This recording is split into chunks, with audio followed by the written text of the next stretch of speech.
Eh bien bonjour à tous et bienvenue dans ce nouveau point de marché présenté par Block Unity de ce lundi 25 août 2025. Alors écoutez, on va faire un peu le point sur ce qui se passe sur ce marché. Bitcoin est toujours dans son range entre les 111, 110 et les 120 000 dollars. Et bien sûr, il laisse la place maintenant depuis plusieurs semaines, comme on le sait, à Ethereum qui reprend bien le lead et qui nous a fait enfin, 4 ans après, un nouvel ATH. Alors, ce fut bref, mais il faut quand même le notifier. Ça fait quand même 4 ans que l'on attendait ça. Malgré déjà l'envolée haussière de mars 2024 ou fin 2024, on y est enfin. Et on va dire que ce qui a bien aidé à cela, c'est évidemment ce qui s'est passé avec Monsieur Powell, qui depuis la première fois, depuis l'investiture de Donald Trump, a ouvert la porte enfin à une potentielle baisse des taux de la Fed. Donc la Fed, en fait, si vous voulez, c'est un peu notre banque centrale à nous, européenne, avec cette fois Christine Lagarde à sa tête. Ici, on parle de Jérôme Powell, et comme vous le voyez, les chances, en tout cas, de cette baisse des taux sont maintenant d'estimer, parce que ce ne sont que des probabilités, à 79%. Donc évidemment, le marché a plutôt bien réagi, même si depuis, il continue de nous montrer voilà, quelques signaux de faiblesse, même si tout est loin d'être catastrophique, on l'a déjà vu dans les vidéos précédentes, mais on verra pourquoi ceci. Je suis CryptoSapiens et nous sommes ici sur Block Unity, la plateforme tout en un qui vous permet de comprendre, de naviguer sur le marché, mine de rien, que ce soit sur Bitcoin, Ethereum ou tous les altcoins. Je vous rappelle d'ailleurs que nous avons une offre des 7 premiers jours qui sont offerts, donc venez tester la plateforme par vous-même, c'est tout ce que je peux vous conseiller de faire. Alors, comme je l'ai dit un peu plus tôt, Bitcoin est toujours un peu dans la même situation, coincé dans son range, dans cette consolidation.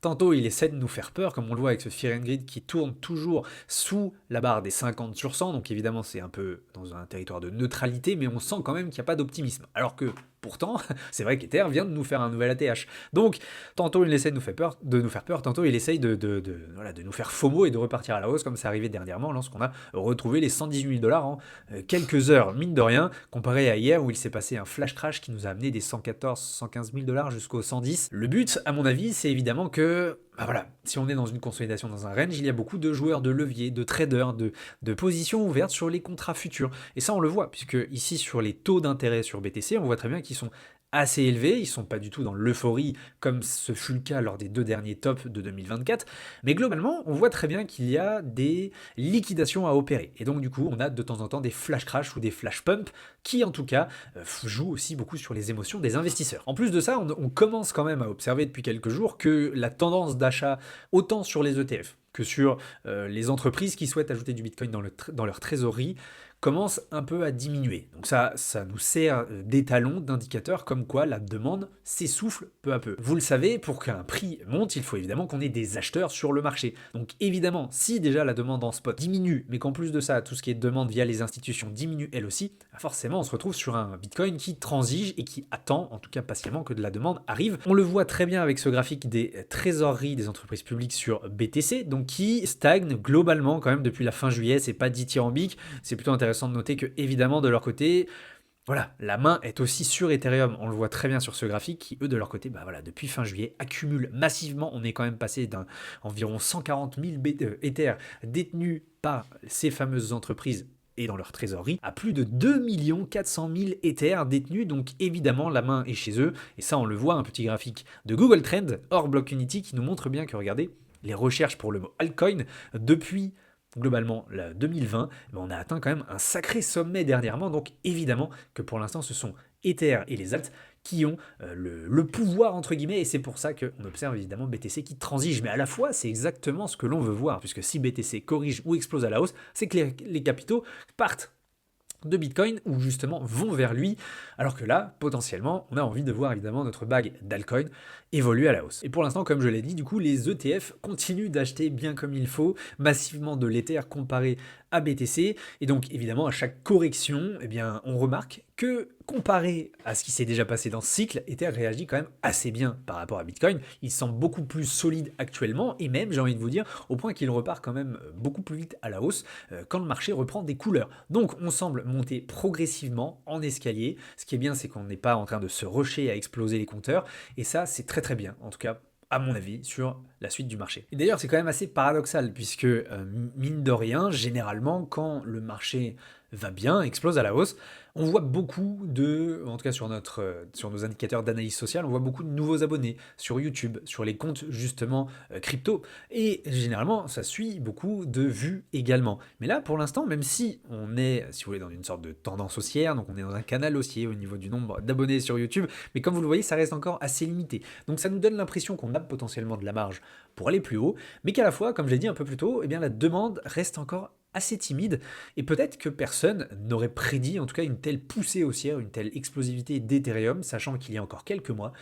En avril, eh bien, beaucoup le pensaient déjà mort et potentiellement qu'il ne reviendrait jamais à son précédent ATH. En tout cas, il l'a bien fait mentir ses détracteurs. Maintenant, vous le savez, si malheureusement nous n'avons pas encore inclus l'option boule de cristal sur Block-Unity, on a quand même quelques éléments de réponse sur ce qu'il pourrait se passer pour la suite. Donc déjà, ce qui est plutôt pas mal, c'est de voir qu'au niveau historique, que ce soit des années post-halving, comme actuellement, ou même les années globales sur BTC, septembre, on l'a déjà vu dans une précédente vidéo, est plutôt un mois rouge, historiquement. Et en plus, comme la Fed pourrait baisser ses taux le 17 septembre prochain, il faut être prudent quant à ces 3 prochaines semaines, puisque, on l'a déjà vu, parfois il y a une explosion à la hausse, comme on l'a très bien vécu avec ce qui s'est passé lors des élections de Trump au mois de novembre 2024, une correction puis une hausse avec l'annonce des ETF comme nous l'avions vu début 2024, ou alors encore une longue consolidation et de correction, comme cette fois, juste après l'investiture de Trump en janvier 2025. Donc vous connaissez ce fameux buy the rumor, sell the news, on est potentiellement en plein dedans, donc évidemment ceci n'est pas un conseil en investissement, mais c'est extrêmement important d'être conscient de toutes les options qui s'offrent à nous. Donc si évidemment je devais parier sur un support qui devrait tenir en cas de correction, la zone des 108 000 $, comme on en a parlé sur X, sur le Twitter de Block-Unity, eh bien écoutez, est plutôt cohérent et correct, puisque dans une phase haussière, de momentum haussier, même quand justement il y a un peu de doute sur le marché, c'est un support qui historique en tout cas plaît beaucoup au marché et sur lequel on aimerait rebondir. Donc retenez bien cette zone des 108 000 $ et peut-être celle des 102 000 justement, comme j'en ai parlé dans ce tweet. En plus, il faut se rappeler qu'on est qu'à une cinquantaine de jours de dépasser la longueur du cycle haussier de 2021, donc l'histoire ne se répète peut-être pas forcément, mais rime très souvent. On va donc être prêt à tous les scénarios, puisqu'ici le but n'est pas forcément d'être têtu à tout prix, d'avoir des convictions, c'est bien, mais il faut aussi nous adapter en cas d'invalidation de nos scénarios. Alors est-ce que c'est le début de quelque chose de grand? Eh bien ça on l'a vu, sur Ether évidemment on a quand même pas mal de capitaux qui arrivent. Regardez la capitalisation du marché qui exclut Bitcoin. Si justement on était depuis le mois d'avril à peu près 2025 en dilettante, en orange vous voyez bien la capitalisation de BTC qui n'arrêtait pas d'augmenter quand les alts quand même avaient du mal à suivre. Eh bien, ce qui est plutôt pas mal, c'est que pour l'instant, on est vraiment sur une Ether season. Ça, c'est clair. Ether surperforme le marché des altcoins, entre guillemets, spécifiquement de plus de 53% depuis avril.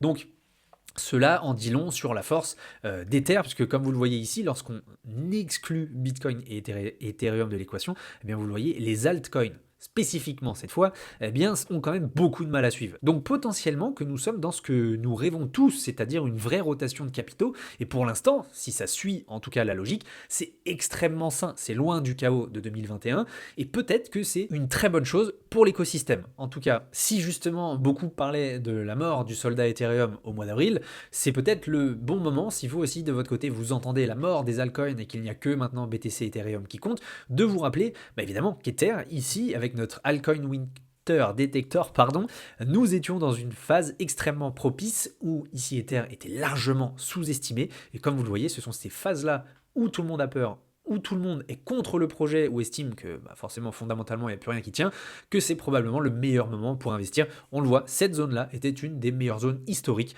pour acheter de l'Ether sur ce cycle-là. Donc ça peut être la même chose pour les altcoins, et donc il peut être extrêmement judicieux d'aller faire un tour sur Block-Unity si ce n'est pas déjà fait, pour faire le point sur les différents narratifs et projets qui pourraient nous aider à bien performer sur cette fin d'année 2025 qui s'en approche.